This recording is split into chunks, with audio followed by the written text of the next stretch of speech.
Hey, Monica, Arizona football's first bye week comes at the perfect time. The Wildcats fell flat in their first major test of the season Friday, a 31-7 loss to Kansas State in a top 20 battle of the Wildcats. It marked the end of a 9-game win streak and the first loss under head coach Brent Brennan. Let's break down my 3 takeaways from the loss.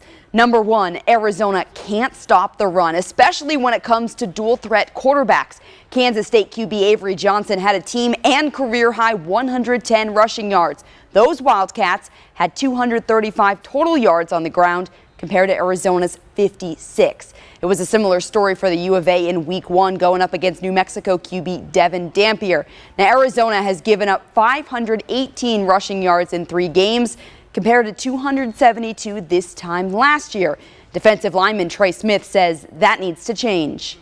It's execution, and it starts with the littlest details.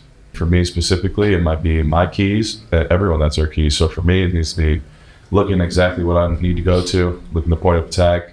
If I got to close, then close. Just all the fundamentals, basic fundamentals. My second takeaway, who's wide receiver 2 and 3? Star Tetero McMillan bounced back from a quiet week 2 with 11 catches for 138 yards. Montana Lamonius Craig had 6 catches, his most in a Wildcat jersey. After that, though, no other receivers or tight ends had more than 1 catch. Offensive coordinator Dino Baber said before this game that the Wildcats need to strike a balance between targeting T-Mac and other guys like Jeremiah Patterson and Kean Burnett. Head coach Brent Brennan says there's still room for improvement. We've got to talk as a coaching staff and, what's the best way to try and help them create some space and give them a chance to, operate there, in the secondary. I'll take the blame. I mean, I gotta play better. Gotta kind of get the ball out to my playmakers, let them play.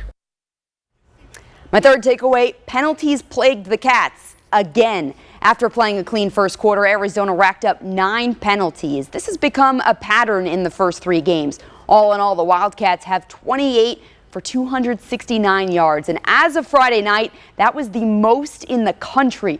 Not exactly something you want to lead the nation in. We have to be more disciplined. And I think the penalty thing has been, especially week 1 and tonight, was damaging. And I think that's something that, as coaches, I think we can be more demanding of those small technical pieces that hopefully give you a chance to avoid some of those penalties. Arizona football has 2 weeks to regroup before kicking off Big 12 play at Utah.